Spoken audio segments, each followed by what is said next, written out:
살아계신 아버지, 오늘 이 시간 하나님의 성령께서 우리 마음에 역사하셔서 우리로 하나님을 더 알게 하시고 정말 하나님의 뜻대로 살게 하시고 하나님의 영광을 드러내는 그런 생애를 살아갈 수 있도록 아버지 도와 주옵소서. 하나님의 성령께서 오늘 연약한 종을 붙드시고 하나님의 말씀을 증거할 때 그 말씀이 살아서 역사되어지는 그런 생명의 말씀이 되게 해주시기를 우리 주 예수님의 이름으로 기도하옵나이다. 아멘. 아멘. 올해 우리 교회 표가 하나님을 알아가는 겁니다.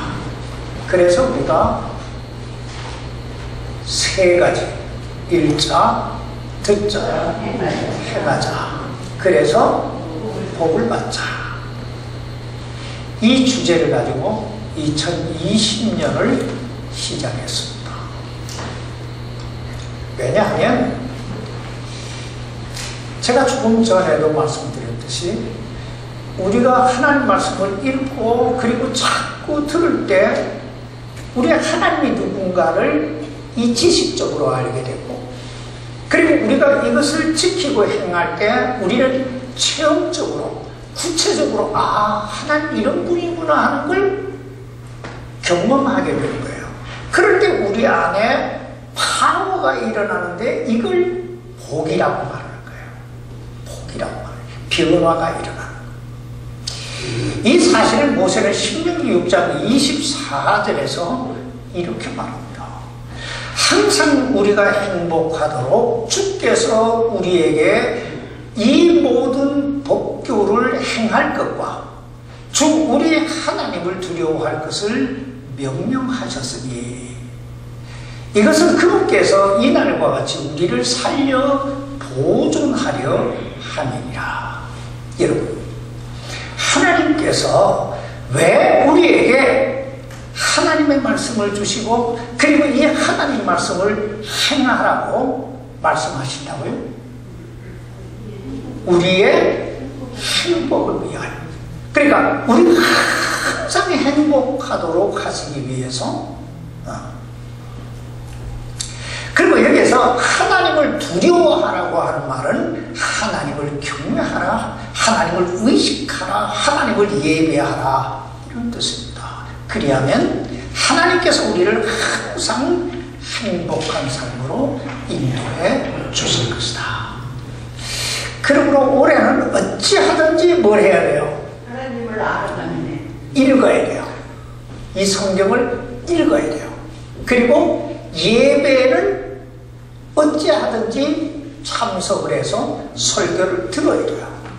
그리고 셋째는 어찌하든지 행하기를, 지키기를 힘쓰고 애쓰시기를 바랍니다. 그래야만 하나님께서 반드시 우리 모두를 행복의 길로 인도해 주실 줄 믿습니다. 아멘. 이 사실을 기억하면서 오늘 본문 말씀 속에서 역사하시는 하나님에 대해서 살펴보십시다. 오늘 본문은 이렇게 시작합니다. 출애굽기 19장 1절입니다. 이스라엘 자손이 이집트 땅에서 나올 때에 셋째 달에 바로 그날에 그들이 시내 광야에 이르렀더라. 여러분, 이스라엘 백성들이 언제 에집트에서 나오게 됩니까? 언제 나왔어요? 6월절. 우리나라 달력으로 말하면 4월 15일에 6월절에 출애굽하게 됩니다. 그러므로 여기 셋째 달이라고 하는 말은 6월 15일경에 라는 뜻이에요. 계속 2절 말씀 보십시다. 그들이 르비딤에서 떠나 시내 사막에 이르러 광야에 장막을 치되 이스라엘이 거기서 산 앞에 진을 쳤더라. 다시 말하면 이스라엘 백성들이 에집트의 고센 땅, 즉 람셋에서 출발해서 제일 먼저 간 곳이 숫곳이에요. 그 숫곳에 이르게 되고 그 숫곳에서 이동해서 에담에 이르게 되고, 그리고 그 에담에서 이동해서 믹돌과 바다 사이 비아 히롯에 이르게 되는데, 그 비아 히롯에서 저들이 어떤 경험을 하게 됩니까? 홍해 바다가 갈라진 놀라운 하나님의 능력을 체험하게 됩니다. 그리고 그 홍해 바다에서 이제 저들이 출발해서 마라에 이르게 되는데, 그 마라에서 어떤 사건을 만나요? 쓴물을 만나지요. 사실 이 마라라고 하는 뜻은요, 쓰다라고 하는 뜻도 있지만은 심령이 괴롭다 하는 뜻도 있어요. 마음이 괴롭다. 그래서 하나님이 치료의 하나님이다, 이렇게 리오와라파라고 하는 이름을 주시는 거예요. 그리고 저들은 그 마라에서 엘림에 가게 되는데, 그 엘림이 어떤 곳이에요? 오아시스, 12우물이 있는 오아시스예요. 그 오아시스에서 잠깐 쉬고 저들이 여기 엘림에서 어디로 가게 되냐면 신광야에 이르게 되는데, 그 신광야에서 저들이 어떤 경험을 해요? 신광야에서 먹을 것이 없어서 막 굶주린 이스라엘 백성들이 모세를 원망하잖아요. 근데 하나님께서 어떻게 역사하세요? 만나와 메추라기를 하늘의 빛처럼 내리셔서 저들을 배불리 먹여주세요. 그리고 저들은 신광야에서 이동해서 르비딤에 가게 되는데, 그 르비딤에서는 어떤 경험을 하게 돼요?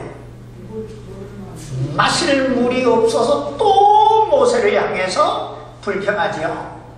그때 하나님께서 신명기 17장 여기 6절에 보면, 내가 호렙산 바위 위에 반석 위에 서리니 너는 나를 쳐라, 반석을 쳐라. 다시 말하면 나를 치라는 거예요. 하나님께서 나를 치라는 거예요. 그리하면 그 반석에서 뭐가 나오리라? 물이 나오리라. 여러분이 얼마나 놀라운 하나님의 은혜고 하나님의 사랑입니까? 이것이 바로 우리 예수님의 갈보리 십자가예요. 그 십자가에서 우리의 죄를 위하여 피 흘려, 참 그 못 박혀 피 흘려 죽으시는 그 주님의 그 모습을 우리에게 보여주는 거예요.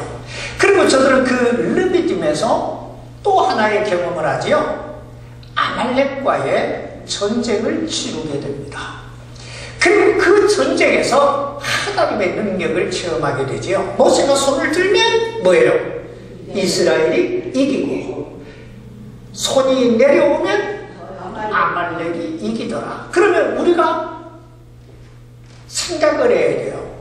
아, 모세가 손을 드니까 이스라엘이 이기고 손이 내려오니까 이스라엘이 지더라. 그렇다면 내 생에, 내 삶 속에 일어나는 모든 문제는 누구 앞에 가져가야 되겠다? 하나님 앞에 나가서 손을 들고 기도해야 되겠다. 이걸 알아야 돼요. 근데 우리는 어때요? 아, 그때는 그랬구나. 그래, 모세가 손을 드니까 그랬던 거야. 근데 내 삶 속에는 그게 적용이 안 돼. 내 삶 속에 문제가 다가오면 손을 들기보다는 뭐부터 해요? 근심부터 하고, 걱정부터 하고, 불평부터 하고, 원망부터 하고, 그저 어깨가 쭉 늘어져가지고. 그리고 이제 그 르비딤에서 그 승리를 경험한 후에 저들이 간 곳이 바로 오늘 이 시내산입니다. 여러분, 이 시내산이 어떤 곳입니까? 시내산이 어떤 곳이에요? 자, 우리는 제일 딱 떠오르는 생각이 시내산 하면 율법이 생각나지요. 율법. 모세가 시내산에서 10계명을 받아보잖아요. 우리가 다음 주에 이제 10계명을 보게 될 거예요. 그런데 이 시내산 하면 제일 먼저 떠오르는 생각이 10계명보다는 더 먼저 떠오르는 생각이 있어야 되는데, 그게 뭐냐면 떨기나무 불꽃 사이에서 하나님께서 모세를 부르신 장소가 바로 이 시내산이라고 하는 거예요. 그 시내산에서 하나님께서 모세를 부르셔서 출애굽기 3장에 나오잖아요. 부르시면서 그에게 뭐라고 말씀하세요? 너는 파라오에게 가서 내 백성을 가게 하라고 하십니다. 근데 모세가 뭐라고 말합니까? 하나님, 내가 누구이기에 파라오에게 가며 내가 어떻게 이스라엘 백성들을 데리고 나오니까 한마디로는 할 수 없다고 말하는 거예요. 그럼 모세에게 하나님께서 뭐라고 말씀하세요? 출애굽기 3장 12절에 보면 하나님께서 세 가지 약속을 주시는데, 첫 번째는 내가 너와 반드시 함께 하겠다 하는 약속. 두 번째 약속은 너는 내 백성을 데리고 나오리라는 약속이에요. 세 번째, 데리고 나와서 이 산에서 나를 섬기게 되리라 하는 약속이에요. 이제 그 약속이 다 지금 뭐예요? 성취가 이루어지고 있는 거예요. 아마 모세는 이 시내산에 이르렀을 때 바로 그 생각이 번뜩 떠올랐을 거예요. 하나님께서 나에게 이 산에서 나를 섬기라고 하셨지? 그래서 모세가 그 시내산에 올라갑니다. 3절 보세요. 모세가 하나님께 올라가니, 섬기기 올라가는 거예요. 올라가니 주께서 산에서 그를 불러 이르시되 너는 이같이 야곱의 집에게 말하고 이스라엘 자손에게 고하라. 어떤 분들이 이 말씀 보면서 야곱의 집은 누구고 이스라엘 자손은 누굴까 대단히 궁금해 하실 텐데요. 사실 이건 야곱의 집이나 이스라엘 자손이나 같은 거예요. 야곱의 집도 이스라엘이고 이스라엘 자손도 이스라엘이고, 그럼 왜 하나님께서 야곱의 집이라고 하고 이스라엘 자손이라고 했을까? 이건 지금부터 하나님께서 모세를 통해 저들에게 전해주실 그 말씀이 얼마나 중요한 것인가 하는 걸 강조하신 거예요. 다시 말하면 잘 들어라 이 말이에요. 잘 들어라. 그럼 이제부터 하나님께서 이스라엘 백성들에게 주시고자 하신 말씀이 무엇인가 보십시다. 4절입니다.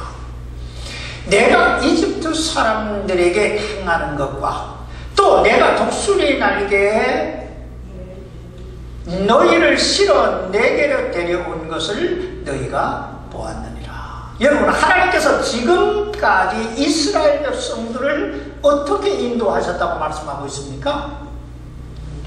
어떻게 인도하셨다고 말씀해요? 독수리 날개에 실어. 독수리 날개에 실어.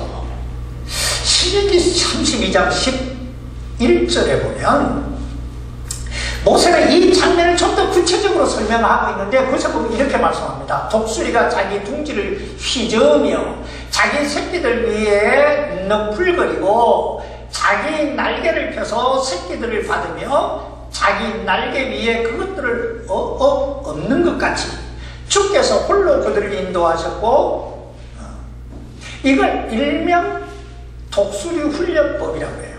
독수리 훈련법. 보편적으로 독수리는 높은 바위 틈 사이에 집을 짓습니다. 집을 짓는데 처음에는 나뭇가지를 갖다가 바깥에 울타리를 쫙 이렇게 만들고, 그 다음에 부드러운 풀잎을 날라다가 폭신한 안방을 꾸밉니다. 그리고 그곳에 알을 낳고, 그리고 새끼를 부화합니다. 그리고 날마다 맛있는 음식을 날라다가 그 새끼들을 잘 먹여줍니다. 근데 그 새끼가 어느 정도 자라고 나면 여기 보니까 둥지를 휘저으며 그러죠. 둥지를 휘젓고 그리고 새끼들 위에 너풀거리기 시작합니다. 그러면 그렇게 폭신하던 안방이 다 날아가는 거예요. 뭐만 남아요? 앙상한 가지만 남는 거예요. 그동안은 이렇게 앉아가지고 편안하게 바다만 먹고 있던 새끼들이 그러면 어떻게 돼요? 막 찔리는 거예요. 찔리니까 하는 수 없이 뭐해요? 일어서지요. 처음에는 일어서지요. 처음부터 나는 새가 어디 있겠어요? 일어서는 거예요. 일어서면서 뭘 배워요? 일어서는 뭘 배운 거예요?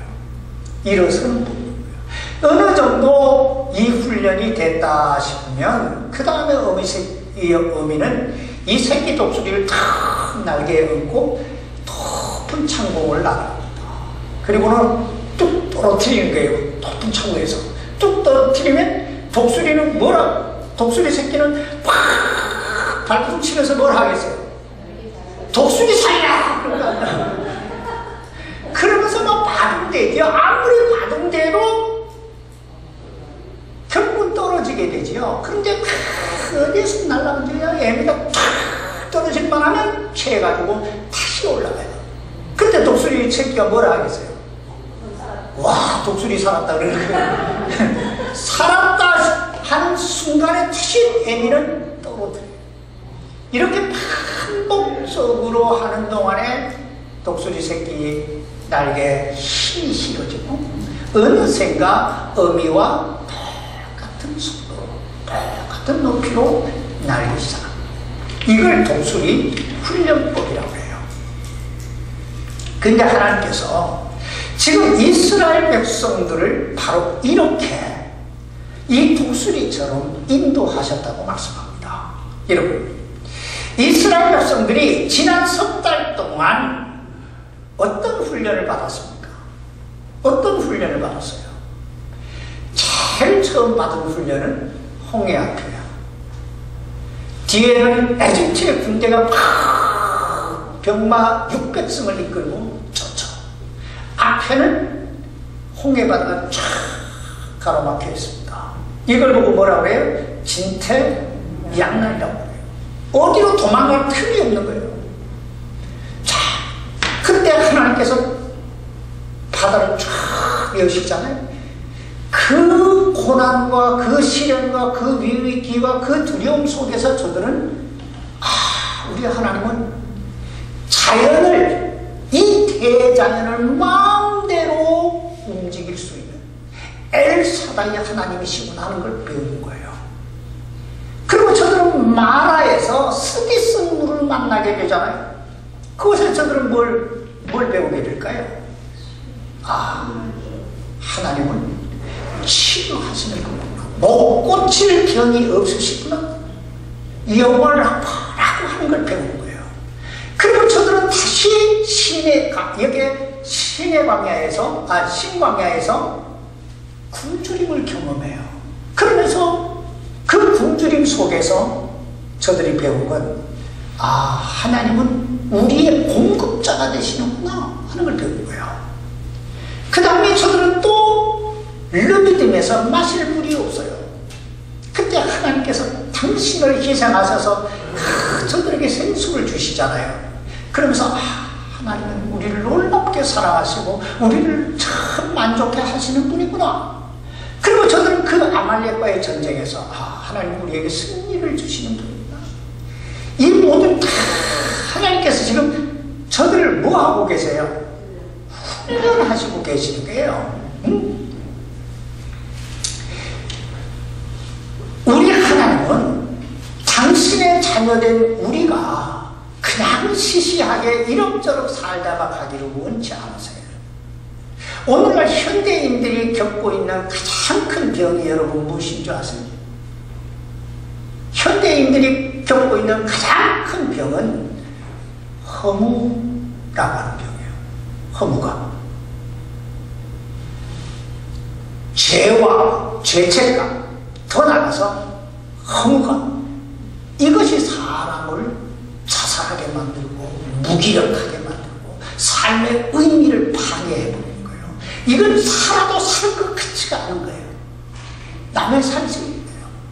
허무감. 이 허무감에서 해방되기 위해서는 이 허무감을 뛰어넘고 좀 더 여기에 삶에 가치 있는 삶을 이루기 위해서 필요한 것이 뭐냐면 사명감이에요. 내가 왜 살고 있는가 하는 그 사명감, 의무감, 가치감을 갖는 거예요. 바로 하나님께서 이 이스라엘 백성들에게 이 훈련을 통해서 그것을 심어주고 계시는 거예요. 네? 그리고 독수리가 참 자기 새끼를 공중의 왕으로 만들기 위해 훈련하듯이 하나님이 우리를 훈련하시는 거예요. 그럼에도 불구하고 우리는 어떻습니까? 조금만 시련이 와도, 조금만 고난이 와도, 조금만 문제가 생겨도 나 죽겠다고 몸부림치잖아요. 응? 우리는 우리의 둥지가 흔들리는 것을 대단히 싫어합니다. 그저 편안하고 안락한 삶이 계속되기를 원합니다. 그런데 만약에 여러분, 독수리 새끼가 날마다 포근한 그 안방에서 어미가 날라주는 그 먹이만 계속 먹고 산다면 그 독수리가 어떻게 될까요? 그 독수리는 닭새끼에 불과할 것입니다. 날지 못할 거예요. 응? 날지 못하는 독수리가 무슨 의미가 있어요? 응? 그러므로 하나님 때때로 우리의 둥지를 흔드시는 거예요. 휘저으시는 거예요. 그리고 때때로 큰 높은 창고로 데려가서 그냥 뚝 떨어뜨리시는 거예요. 물론 그 모든 것이 우리에게 힘들고 어려운 일이에요.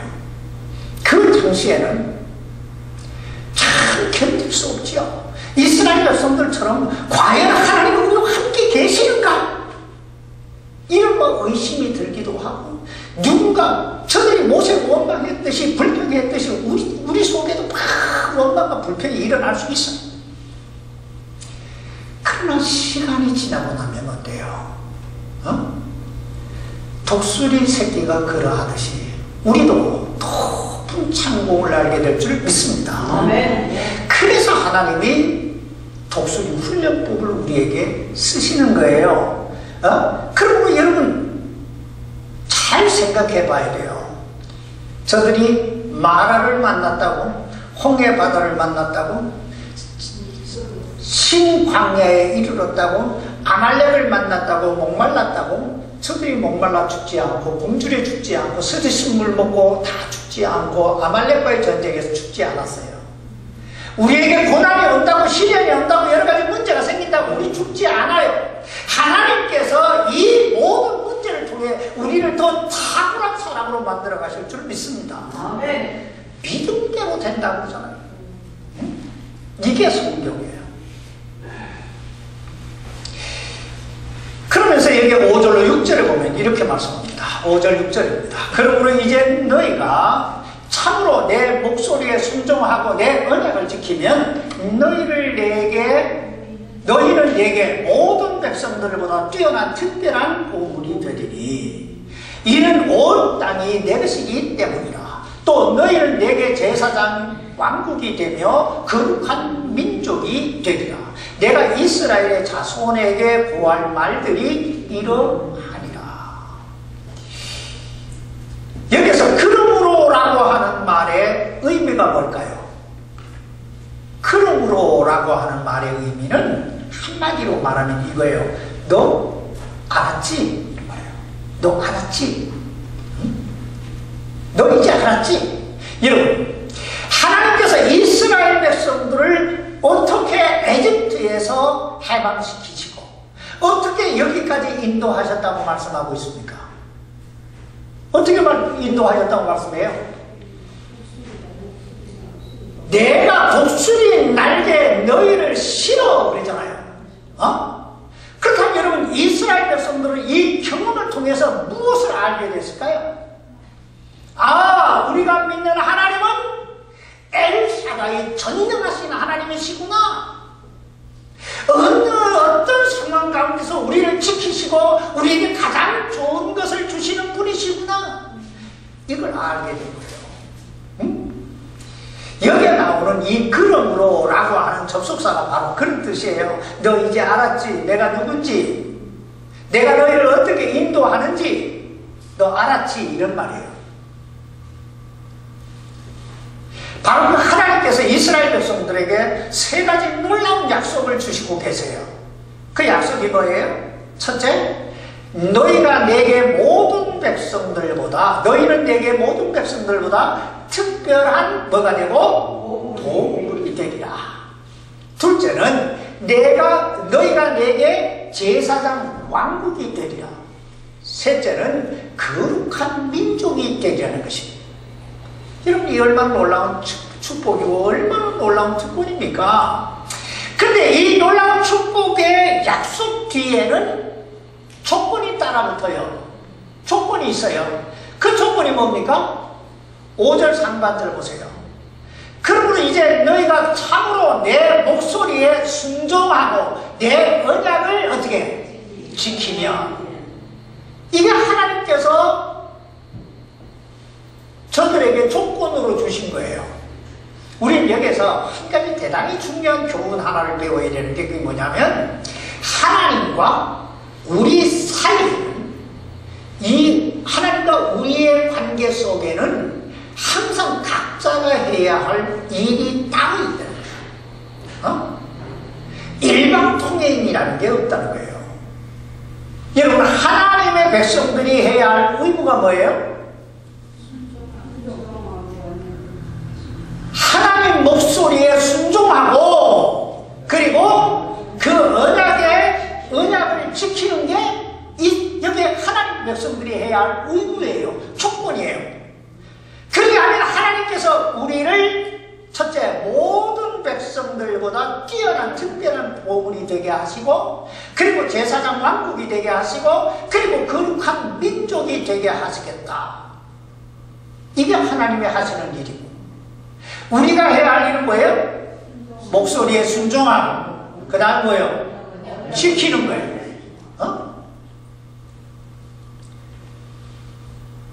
왜냐하면 우리가 믿고 섬기는 하나님은 능히 그 모든 일을 하실 수 있는 분이에요. 여기 5절 하반절에 보세요. 이는 온 땅이 누구 거예요? 하나님 거라는 거예요. 아니, 이 온 땅뿐만 아니라 온 우주 만물이 하나님의 것인 줄 믿습니다. 바로 그 하늘과 땅의 모든 권세를 가지신 하나님께서 약속하시는 거예요. 너희가 참으로 내 목소리에 순종하고 내 언약을 지키면 너희는 내게 모든 백성들보다 뛰어난 보물이 되리라. 제사장 왕국이 되고 거룩한 민족이 되리라. 여러분, 얼마나 놀라운 여기에 특권입니까? 바로 그 사실을 이스라엘 백성들에게 가서 전하라고 하는 거예요. 그럼 이제 이 하나님의 말씀을 들은 이스라엘 백성들이 어떻게 반응을 하는가 보세요. 7절 8절입니다. 모세가 와서 백성의 장로들을 불러 주께서 자기에게 명령하신 이 모든 말씀을 그들의 얼굴 앞에 내놓으며 온 백성이 함께 응답하여 이르되 주께서 말씀하신 모든 것을 우리가 어떻게 행하리이다 하니, 모세가 백성의 말을 주께 전하네. 여러분, 이 하나님의 말씀을 들은 이스라엘 백성들이 어떻게 반응하고 있어요? 주께서 말씀하신 모든 것을 우리가 행하리이다. 한마디로 우리가 하나님 목소리에 순종하고 모든 언약을 지키겠다는 거예요. 근데 우리가 여기에 주목해 봐야 할 게 있는데, 그게 뭐냐면, 지금 이스라엘 백성들이 하나님께서 자신들에게 무슨 언약을 주실지 들어보지도 않고 약속부터 하고 있다는 거예요. 하나님이 어떤 언약을 주실지 저들이 모르잖아요. 죽으라고 할지 살으라고 할지 몰라요. 그런데 무조건 지키겠다고 하는 거예요. 그렇다면 이스라엘 백성들은 왜 무조건 다 순종하고 다 지키겠다고 했을까요?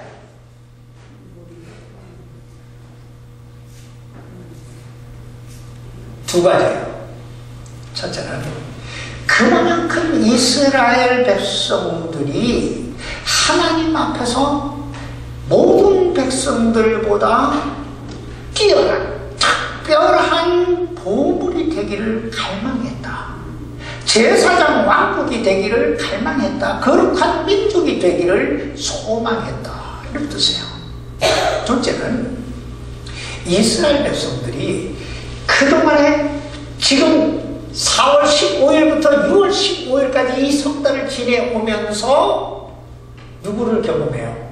하나님을 경험해요. 하나님이 어떤 분이신가를 저들이 경험을 통해서 안 거예요.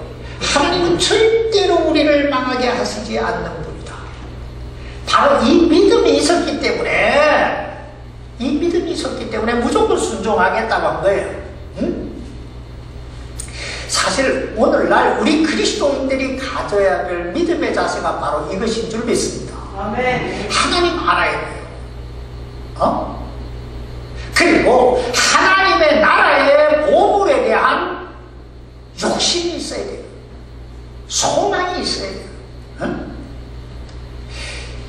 하나님께서 내게 어떤 말씀을 주시든지, 그래야 하나님이 내게 어떤 말씀을 주시든지 내가 그 말씀에 순종하고 지키겠다고 이렇게 말할 거 아니에요. 그 속에 또 하나님 역사하시는 거예요. 자, 이것을 모세가 하나님 앞에 가서 전합니다. 그러자 하나님께서 다시 모세에게 말씀하세요. 9절로 11절입니다. 주께서 모세에게 이르시되 보라, 내가 짙은 구름 가운데서 내게 임한 것은 내가 너와 말할 때에 백성이 듣게 하려 함이며 또한 영원히 내 말을 믿게 하려 함이니라 하시더라. 모세가 백성의 말을 주께 고하였더라. 주께서 모세에게 이르시되 백성에게 가서 오늘과 내일 그들을 거룩히 구별하라. 또 그들이 자기들의 옷을 빨게 하고 셋째 날을 예비하게 하라. 셋째 날에 주가 온 백성의 눈앞에서 시내산 위에 내려오리라. 모세가 하나님 앞에 나가서 하나님의 언약에 대한 이스라엘 백성들의 반응을 전하자 하나님께서 다시 모세에게 백성들에게 내려가라고 하시는 거예요. 그러면서 가서 오늘과 내일 저들을 어떻게 하라? 거룩히 구별하라. 그리고 옷을 빨라고 하시지요. 그렇다면 왜 하나님께서는 이스라엘 백성들이 거룩하게 하고 그리고 옷을 빨라고 하셨을까요?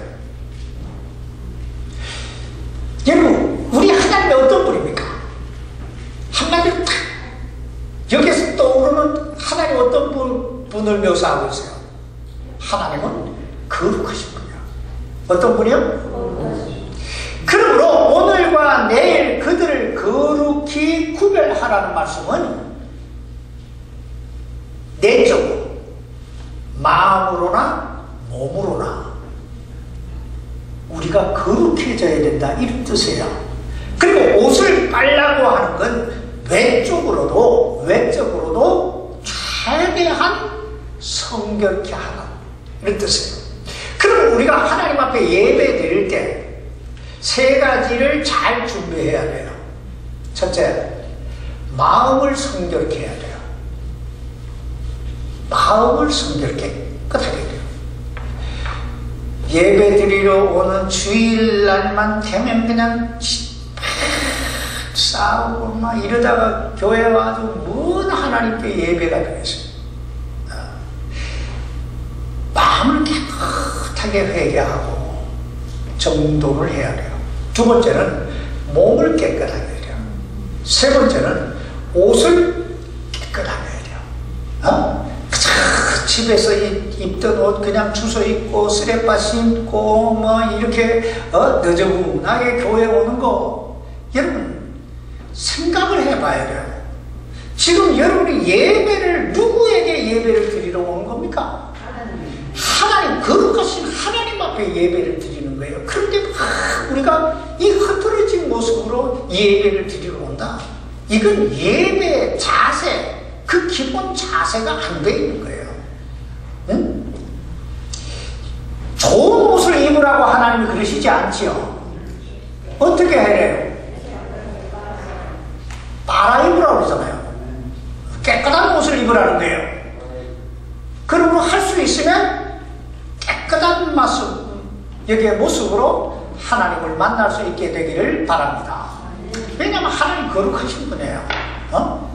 그리하면 그 셋째 날에 하나님께서 친히 온 이스라엘 백성들을 만나시기 위해 시내산에 내려오시겠다고 말씀합니다. 그러면서 한 가지 주의를 주세요. 12절로 13절입니다. 너는 백성을 위하여 사방의 경계를 정해주고 이르기를 너희는 스스로 조심하여 산에 오르거나 산의 경계에 닿지 말라. 누든지 산에 닿는 자는 반드시 어떻게 해요?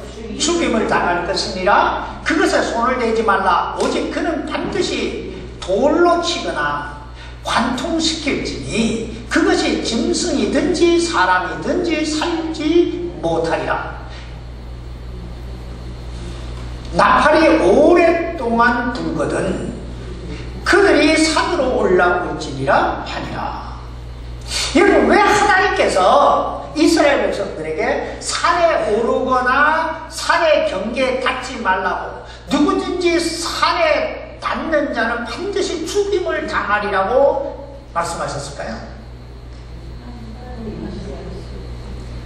자, 여러분, 지금 시내산에 누가 임하시겠다는 거예요? 그럼 하나님은 어떤 분이라고 했어요? 거룩하신 분이에요. 그럼 우리 인간은 어떤 존재입니까? 로마 3장 23절에 보면 모든 사람이 죄를 범하였으며 하나님의 영광에 이르지 못하더니 이렇게 말씀해요. 그러니까 모든 사람이 다 뭐라는 얘기예요? 죄인이라는 거예요. 자, 보세요. 죄인인 인간이 거룩하신 하나님을 만나는 그 순간에 하나님은 자신의 거룩성 때문에 죄인된 인간을 용납할 수가 없고, 인간은 자신의 죄인된 모습, 하나님의 거룩성 앞에서 비춰지는 자신의 죄인된 모습 때문에 견딜 수 없어 죽는 거예요. 응? 그러므로 가까이 오지 말라고 경계를 정해 주시는 거예요. 모세는 이 하나님 말씀을 전해주기 위해서 다시 백성들에게 돌아오지요. 14절로 15절입니다. 모세가 산에서 내려와 백성에 이르러 백성을 거룩히 구별하니 그들이 자기들의 옷을 빨더라. 그가 백성에게 이르되 셋째 날을 예비하고 너희 아내에게 가지 말라 하니라. 한마디로 마음도 몸도 그리고 옷까지도 거룩하게 구별하라는 거예요. 그리고 드디어 하나님께서 약속하신 그 셋째 날이 됐어요. 여러분, 어떤 일이 일어났을까요?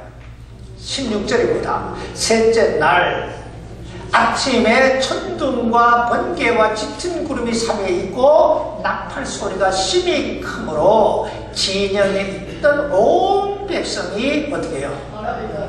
사실 얼마나 두려웠겠어요. 다른 날도 아니고 지금 하나님이 오시겠다고 약속하신 날이잖아요. 게다가 가까이 오면 뭐 한다? 죽는다고 하신 날이에요. 근데 그 아침에 막 시내산에 천둥이 치고 번개가 치고 짙은 구름이 쫙 하늘을 여기에 그 온 산을 뒤덮고 나팔 소리가 확 울려 퍼지기 시작한 거예요. 얼마나 두렵겠어요. 응? 근데 모세가 그 두려움에 떨고 있는 이스라엘 백성들을 데리고 하나님을 만나기 위해 나갑니다. 17절입니다. 모세가 하나님과 만나려고 백성을 데리고 진영에서 나오며 그들이 산기슭에 섰더라. 18절입니다. 시내산이 온통 연기로 자욱하니 이는 주께서 불 가운데서 그 위로 내려오셨기 때문이더라.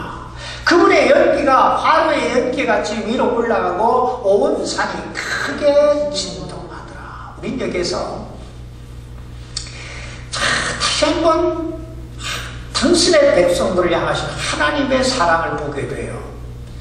여러분, 사람이 거룩하신 하나님을 만나면 어떻게 돼요? 죽어요. 그러므로 하나님께서 직접 여기에 나타나시면서 당신을 직접 보지 못하도록 어떻게 하세요? 연기를 쫙 해서 연막을 치신 거예요. 백성들로 하여금 직접 보지 못하고, 보면 뭐 하니까? 죽으니까. 이게 하나님 사랑이에요. 그러나 저들은 뭘 들어요? 음성은 들어요. 19절을 보세요. 나팔 소리가 오랫동안 나며 점점 더 커질 때에 모세가 말한 즉 하나님께서 그 음성으로 응답하시더라. 그러니까 모세와 지금 하나님이 대화하는 것을 이스라엘 백성들이 뭐예요? 들었어요. 20절입니다.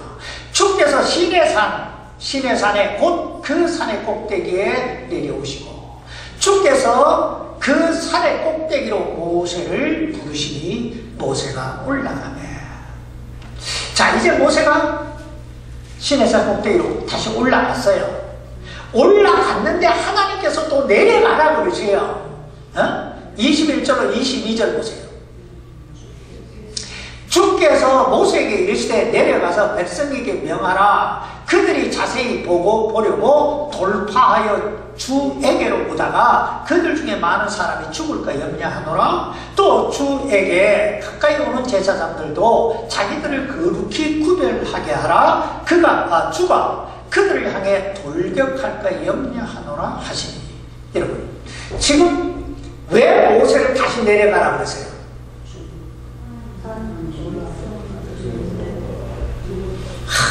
이스라엘 백성들을 사랑하셔서 저들이 죽을까봐 지금 저들로 하여금 다시 경고를 주기 위해서 다시 내려가라고 하는 거예요. 근데 모세의 입장에서 보면 얼마나 힘들고 어려운 일입니까? 여러분, 그 시내산의 높이가 얼마인 줄 아세요? 시내산의 높이는 2291m예요. 그러니까 2291m를 모세가 수십 번은 아니고 지금 계속 올라갔다 내려갔다 하는 거예요. 모세 나이가 몇 살이에요? 80이에요. 그러니까 80노인이 2291m 높이의 산을 오락내리락 하려고 하니까 너무 힘들었을 거 아니에요. 그래서 모세가 한마디 해요. 여기 보세요. 23절입니다. 모세가 주께 아뢰되 주께서 우리에게 명하여 말씀하시기를 산 주변의 경계를 정하고 산을 거룩히 구별하라 하셨사온즉 백성이 시내산에 오르지 못하리이다 하네. 하나님, 내가 다 얘기했습니다. 그러니까 이스라엘 백성들 절대 안 올라옵니다. 그러니까 내가 굳이 뭐요? 내려갈 필요가 없잖아요. 그럼에도 불구하고 하나님께서 모세에게 계속 뭐 하라고 그러세요? 내려가라고 그래요. 24절입니다. 주께서 그에게 이르시되 가라. 너는 내려가서 아론과 함께 올라오고 제사장들과 백성이 돌파하여 주에게 올라오지 못하게 하라. 그가 그들을 향해 돌격할까 염려하노라 하시니라. 여러분, 모세가 괜찮을 것이라고 계속 이야기하는데도 불구하고 하나님께서 왜 모세에게 계속 내려가라고 하셨을까요?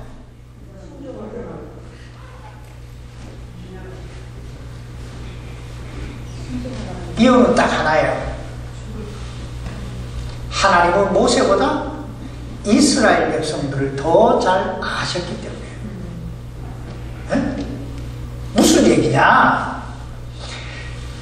모세에게 다시 한번 내려가서 저들에게 여기에 경고하라고 주의를 주라고 이렇게 하신 이유는, 만약 경고하라고 주의를 주라고 하지 않았다면 이스라엘 백성들의 상당수는 호기심에 이끌려서 하나님을 보기 위해서 살며시 산에 가까이 왔을 거예요.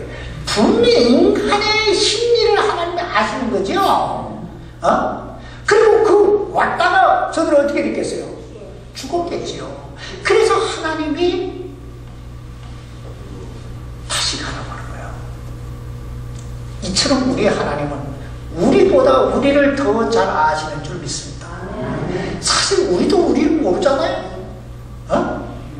25절입니다. 다 같이 읽으십시다. 시작.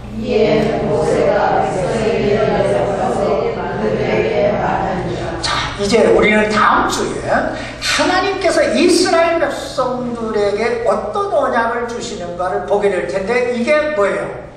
십계명이에요. 자, 그럼 마지막으로 오늘 여러분은 이 말씀을 통해서 내가 믿는 하나님, 우리가 믿는 하나님이 어떤 하나님이시구나 하는 걸 깨닫게 돼요. 자, 우리는 여기에서 네 가지 정도는 깨달아야 돼요. 첫 번째, 우리 하나님은 나를 독수리의 날개에 실어 나르시는 분이구나. 다시 말하면 하나님은 나를 훈련시키셔서 탁월한 사람으로 만들어 가시는 분이시구나. 이걸 봐야 돼요.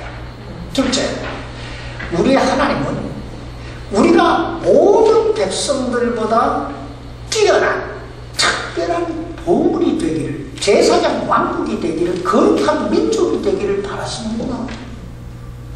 셋째, 우리 하나님은 우리보다 우리를 더 잘 아시는 분이구나. 사실 우리는 때때로 이런 말을 하잖아요. 나도 나를 모르는데 나도 내 마음 모르겠다 이렇게 얘기하잖아요. 예, 우리는 나도 내 마음 모를 때가 많아요. 내 속에 뭐가 도대체 뭐가 들어있는지 모를 때가 많아요. 그러나 우리 하나님은 다 아시는 분이신 줄 믿습니다. 마지막으로 하나님은 우리 생명을 사랑하시는 분이에요.